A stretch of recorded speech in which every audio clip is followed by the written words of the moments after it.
Hello and welcome to episode 104.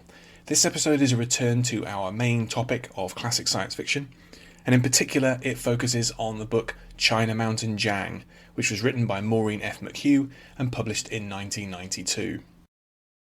I think there's all sorts of reasons why China Mountain Zhang is a book which is worth reading, thinking about and talking about right now. And a lot of these reasons are to do with the fact that the book is really quite prescient and is arguably more relevant now, maybe more important now, than it was when it was published more than 30 years ago. This is for all sorts of different reasons.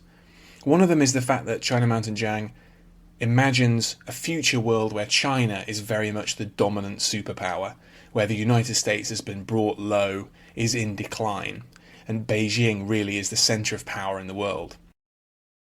And this is something that links really strongly to something we can see happening in the world today. Clearly China is the rising power and the US is arguably in decline. Another thing about the book which I think makes it more relevant now than ever is its emphasis on sexuality. China Mountain Zhang is a book which focuses on a young gay man who is living in this Chinese-dominated future, a world where his homosexuality is illegal, where he has to conceal the way he feels, conceal his sexuality.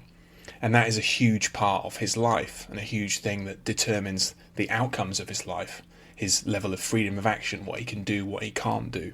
And I feel like that theme, that emphasis on sexuality is so much more common now in our science fiction and fantasy than it was 30 years ago. And it's really interesting to go back and look at a book which dealt with these themes from the early 1990s.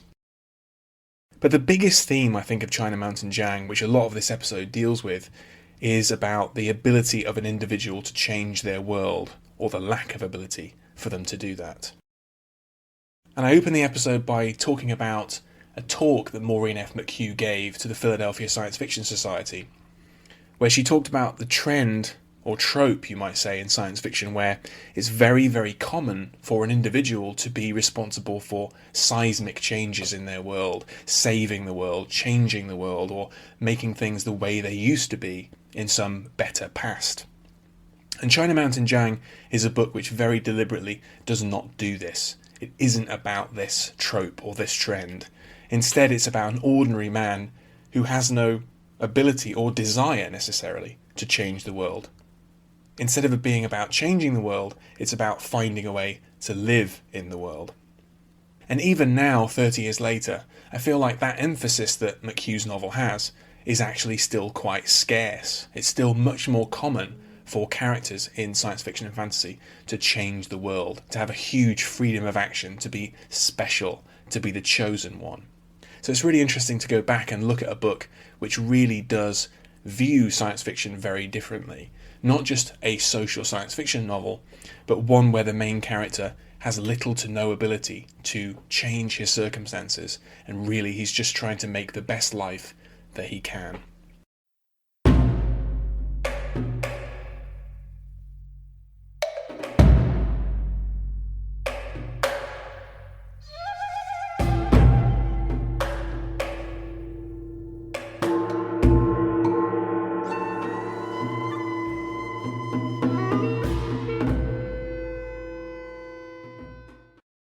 In a talk given to the Philadelphia Science Fiction Society, Maureen F. McHugh identified a pervasive trend in SF.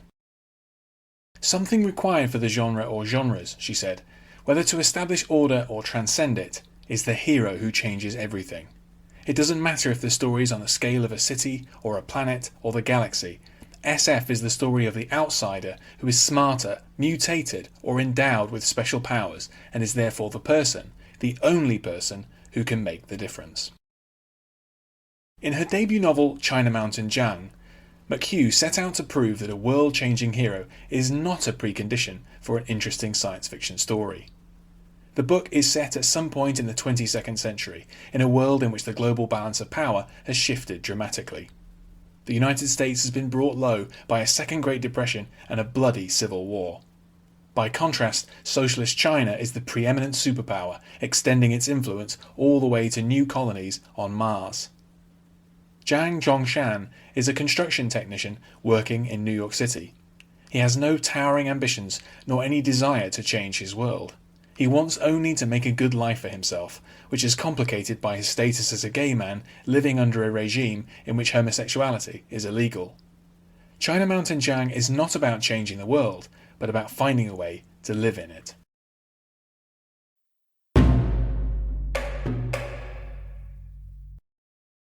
McHugh's first novel has a slightly unusual structure.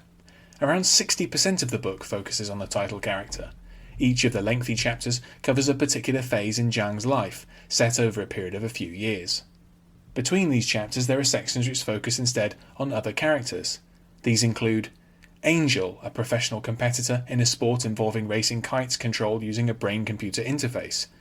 Martine, a former soldier who's become a smallholder within the Martian colony of Jerusalem Ridge. Alexei, another colonist with a young daughter who forms a sort of relationship of convenience with Martine. And San Shang, a young Chinese woman who briefly dates Zhang and undergoes surgery to dramatically improve her appearance. These sections and Zhang's sections each stand alone, but are subtly and indirectly linked with each other. For this reason, Joe Walton identifies China Mountain Zhang as one of the best mosaic novels ever written. While the other perspectives help to enrich the depiction of McHugh's future, Zhang's story is undoubtedly the dominant one, and the one in which leaves the strongest impression. The main narrative is quite episodic, and relates a number of self-contained parts of Zhang's life. One deals with his time spent working in the frozen conditions of Baffin Island in northern Canada, while another deals with his immersion into a subversive subculture in China. McHugh deftly uses the shifts in setting and perspective to explore more aspects of her projected future world, which she characterized as neither all bad nor all good. The Chinese-dominated future is repressive and rigid in a number of ways, not least in its restricted freedom of movement and its intolerance of homosexuality. In other ways, society has advanced by the 22nd century. The colonization of Mars has opened up new opportunities, and technological advancement has delivered breakthroughs in medicine, engineering, and entertainment. China Mountain Zhang is sometimes referred to as a mundane science fiction novel, for its ostensibly realistic narrative and relatively low-key concerns. This contested label can be misleading, however. At times, Zhang's story is one of life and death stakes, but of a different kind than is usual in SF. In its setting, the protagonist's homosexuality exposes him to the risk of imprisonment or worse. Zhang's life is not always ordinary or mundane. His adventurous job posting to Baffin Island, for example, is a stark contrast to his more everyday existences in New York and later in Nanjing. More clearly, the book is an example of social science fiction. McHugh's main emphasis is not on technology or the hard sciences, but rather on the social systems which shape the characters' lives. This is not a strongly plot-driven book, but the key events are largely driven by the dictates of those social systems. For example, early in the novel, Zhang briefly dates San Shang because her father insists upon it. San Shang is bound by the cultural expectation that she should obey her father. Zhang is bound by the cultural expectation that he appears to be straight. In their own ways, each person is trapped by conformity. Similarly, Zhang's career and life path are determined by a larger and more concrete system, the bureaucracy of the Chinese government, which extends its influence into the United States. In order to secure job postings and advance his career, Zhang must keep up appearances and conform to expectations. Never truly free, he must carve out the best life he can within the cracks in the system. This sets up what is arguably the main theme of China Mountain Zhang. More than anything, McHugh's novel is about fitting in, and about trying to find a place in the world. Zhang is a complex and rounded character. In different times and places he finds ways to fit in and become accepted by the people and institutions around him. Crucially, he must present himself differently in order to do this. This takes on racial, gender, professional, cultural, political, and sexual dimensions. The Zhang that fits in on a New York construction site is very different to the one that's at home in an underground gay club in Nanjing. In this sense, China Mountain Zhang could be said to be ahead of its time. Its exploration of different spaces and their divergent expectations chimes strongly with the concerns of the 2020s. At the same time, McHugh is not entirely uninterested in hard science concerns. The section focusing on Angel deals with a solidly futuristic extreme sport. Angel is a daredevil who flies a sophisticated kite in dangerous races over New York, a kite to which she's bonded by a high-tech brain-computer interface. McHugh does not dwell on advanced technologies for their own sake, however. This section is tightly linked to another of the novel's social themes, its intense exploration of labour and its impact on our lives.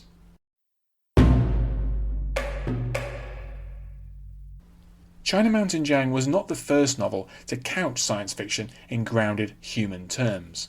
McHugh followed in the footsteps of authors like Ursula K. Le Guin, who also dealt with characters unable to meaningfully change the world around them. At the same time, this is a surprisingly engaging novel. The China-dominated future world feels convincing and lived in, and never comes across as over the top. This is another way in which the novel feels prescient. In 1992, many people still saw Japan as the main rising power in Asia, but today we're all too aware of China's greatly increased role in the world. McHugh delivers not one but several complex and rounded characters, enmeshed within believable social systems both on Earth and off-world. At first, the Martian colony setting can seem incongruous, but McHugh deftly integrates it into a wider mosaic of stories. Here again the book recalls Le Guin. The harsh Martian setting and the need for cooperation recall The Dispossessed. For a book with a minimal plot, China Mountain Zhang moves at a surprising pace and remains impressively engaging throughout. China Mountain Zhang won the Lambda Literary Award, the Locus Award for Best First Novel, and the James Tiptree Jr. Award, now known as the Otherwise Award. It was also nominated for the Hugo and Nebula Awards for Best Novel in 1993. Surprisingly, Maureen F. McHugh only wrote 3 further full-length novels, most recently Necropolis in 2001. At the conclusion of her talk, McHugh mused on whether she'd really done what she'd set out to do, saying, "I don't really write the anti-SF novel, much as I would like to. But I'm afraid that if writers don't constantly examine the genre, it will fossilise and die, so I'm always looking for the unconscious assumption I make and wondering if it shouldn't be pinched or twisted or turned on its head." China Mountain Zhang does examine the genre of science fiction and makes a notable contribution to it. Today it remains a landmark book, and one which, with its emphasis on gender, sexuality and the rise of China, can only grow in relevance in the years to come. Thanks for listening to this episode. You can find more of my writing in text and audio form at my site andyjohnson.xyz. You can also find me on Twitter at andyjohnsonuk, and you can support me at patreon.com/andyjohnson. Catch you next time.